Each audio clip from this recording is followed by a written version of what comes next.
Hello tout le monde et bienvenue sur la carte de l'âme. On se retrouve pour le tirage du mois de janvier pour les Gémeaux, qu'ils soient soleil, ascendant ou lunaire. Dans cette vidéo, on va regarder ensemble les énergies générales du mois avec le Rider-Waite-Smith, puis le côté professionnel, donc travail, études et peut-être même un peu les finances. Et enfin, le côté sentimental, les amours, les relations. Prenez que ce qui résonne pour vous. Il est parfois tout à fait normal que les cartes ne vous disent rien pour l'instant, mais qu'elles vous parlent plus tard. En tout cas, c'est le cas de beaucoup de mes consultants qui reviennent me voir durant le mois ou après le mois pour me confirmer que du coup, le tirage que je leur ai fait, c'est bien réalisé.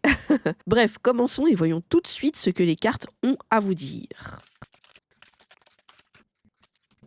Ok, alors ce que j'ai tiré pour vous, pour les énergies du mois de janvier, les Gémeaux, j'ai le cavalier d'épée et l'ermite qui, pour moi, signifie une réelle envie de guider et d'aller convaincre. Il y a une sorte de quête, je sais pas, qui s'est ouverte, dans une envie ouais, d'aller convaincre les autres, de partager son expérience, de montrer ce que vous avez pu faire, de partager. Il y a vraiment quelque chose comme, un enseignement à donner aux autres. L'ermite, c'est vraiment quelqu'un qui est parti faire ses propres expériences, qui s'est, éloigné, isolé, reculé, il a fait ses propres expériences et qui revient comme un éclaireur et qui va du coup apporter, du savoir par rapport à ce qu'il a pu faire. Et là, le cavalier d'épée, il est vraiment là pour convaincre. Il part à l'assaut et vous avez quelque chose à prouver, à montrer, ce que vous avez fait, ce que vous pouvez apporter aux autres. Par contre, ce qu'on vous dit d'éviter, parce que ça peut vous vider, ça peut vous drainer, ça peut peut-être même vous freiner carrément, c'est de donner et de donner de manière un peu irréfléchie et d'entreprendre en fait ce côté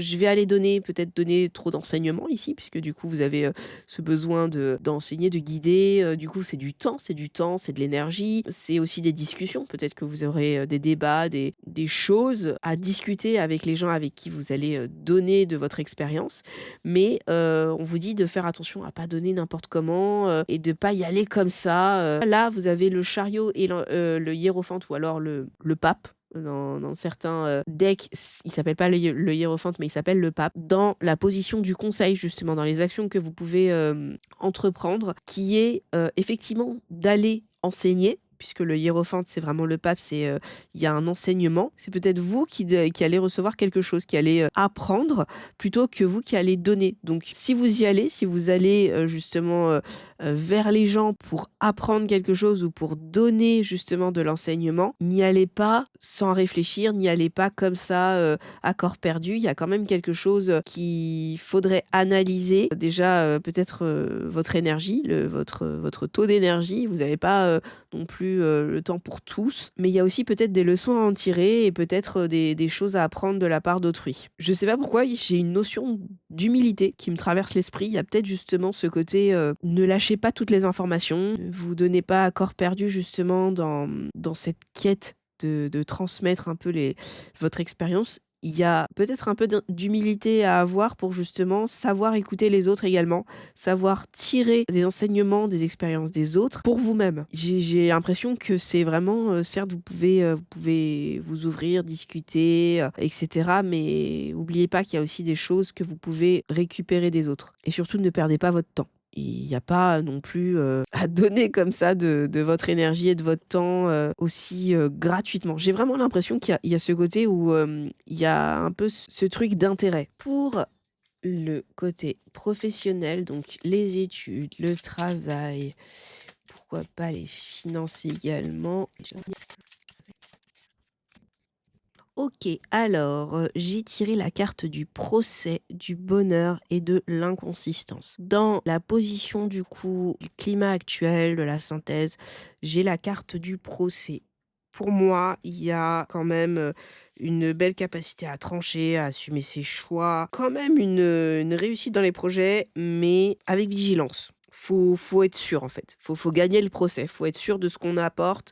Faut être sûr de nos choix. Mais en tout cas, vous avez cette notion un peu de conflit, de litige. Et il faut tenir la position. Là, dans les conseils, on vous dit presque qu'il y a que c'est OK en fait. Pour moi, le bonheur, ben, c'est assez parlant. C'est vraiment du succès, de la joie, il y a une protection, il y a de la chance, il y a un équilibre, il y a un accomplissement en tout cas, donc c'est OK. Si vous tenez vos positions, si vous vous affirmez, que, vous apportez justement des preuves, vous consolidez un petit peu votre projet, votre dossier, votre position, vous êtes protégé, vous allez être protégé. Par contre, en résultat, et ça c'est là que c'est un petit peu, fragile, vous avez inconsistance et typiquement inconsistance, c'est la fragilité. Tout n'est pas gagné. Il y a des choses quand même où vous allez peut-être avoir, une fin incertaine. Vous allez peut-être, voir des changements. Il y a peut-être, un manque de garantie à la fin. Donc attention, d'où l'importance de tenir vos positions, de vous affirmer, d'avoir des solutions, des preuves assez solides. Mais j'ai tendance à dire que même s'il y a de l'inconstance, pardon,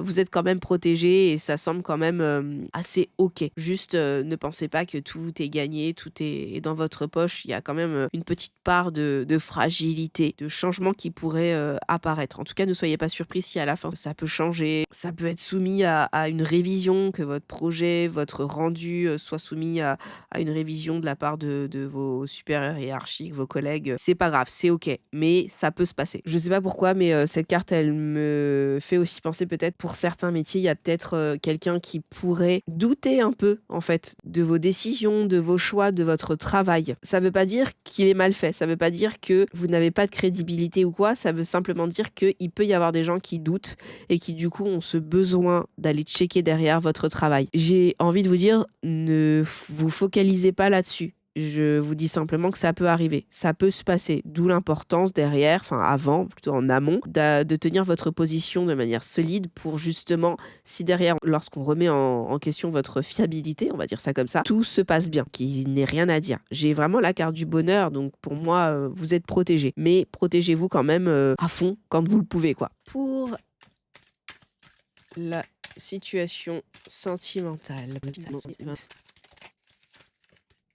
Hop. Ah, j'ai déjà 2 cartes. Très bien.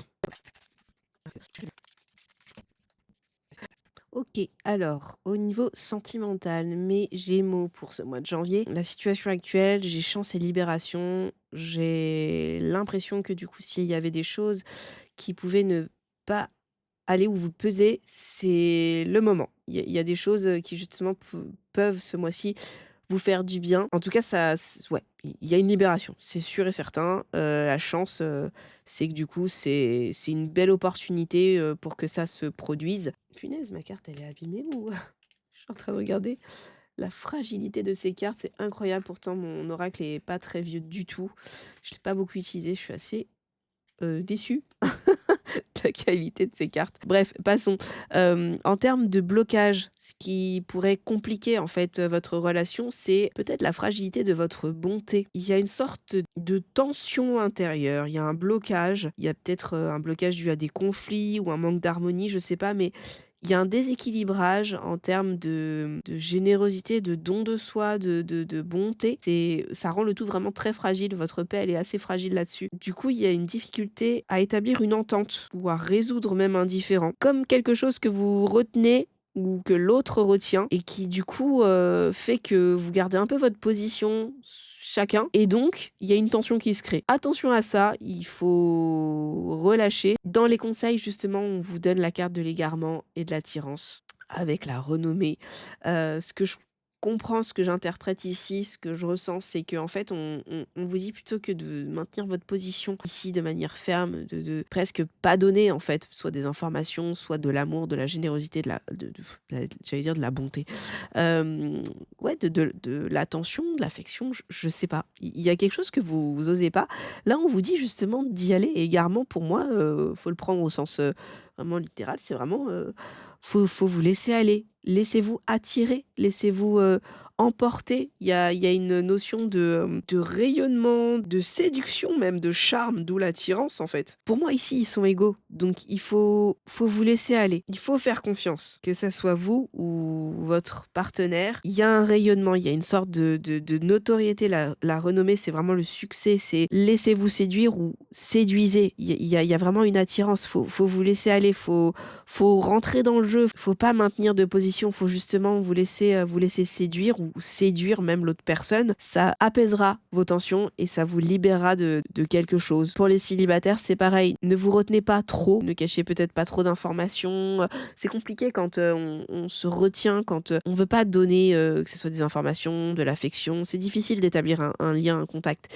Donc ici, on vous demande justement de vous laisser séduire, voire de séduire, de rentrer dans le jeu et de vous laisser emporter par le charisme, le charme de l'autre personne. Il faut reconnaître en fait l'autre en tant que partenaire ou potentiel partenaire. Si vous ne le reconnaissez pas, la renommée vraiment c'est une reconnaissance, un charisme, une notoriété. Si vous ne lui apportez pas cette notoriété, alors c'est compliqué. Et là, on vous demande de le faire. Laissez-vous charmer. Voilà le petit message pour vous mes amis Gémeaux pour ce mois de janvier. N'oubliez pas que vous avez toujours votre libre arbitre et que ces énergies elles sont là pour vous donner une direction, pour avancer plus sereinement, mais que vous pouvez faire vraiment ce que vous voulez. En tout cas, n'hésitez pas à aller voir les autres vidéos pour votre signe ascendant ou lunaire pour pouvoir compléter votre tirage. Et si cette vidéo vous a parlé, si vous souhaitez d'autres vidéos régulièrement dans le même genre, n'hésitez pas à liker, à vous abonner et à me mettre un petit commentaire en dessous sur ce qui a le plus résonné en vous, ou même plus tard, si jamais ça résonne plus tard, n'hésitez pas à revenir sous la vidéo et m'indiquer un peu comment ça s'est passé de votre côté. Moi, ça me permet vraiment de pouvoir ajuster mes ressentis, mes interprétations et mes tirages. Vous pouvez également me retrouver sur les réseaux sociaux comme Instagram ou TikTok, où actuellement je fais des lives de tirage gratuitement pendant quelques temps et où je vous propose également des tirages de manière régulière. Si vous souhaitez un tirage personnalisé avec moi, allez faire un tour sur mon site La Carte de l'âme où vous trouverez tous les types de consultations que je propose. On pourra aborder ensemble votre mois ou n'importe quelle question en profondeur. Ça vous permettra vraiment de vous débloquer ou d'avancer avec les meilleurs atouts possibles. Je vous envoie plein de belles énergies pour ce mois de janvier, les Gémeaux, et je vous dis à très vite sur La Carte de l'âme. Bye!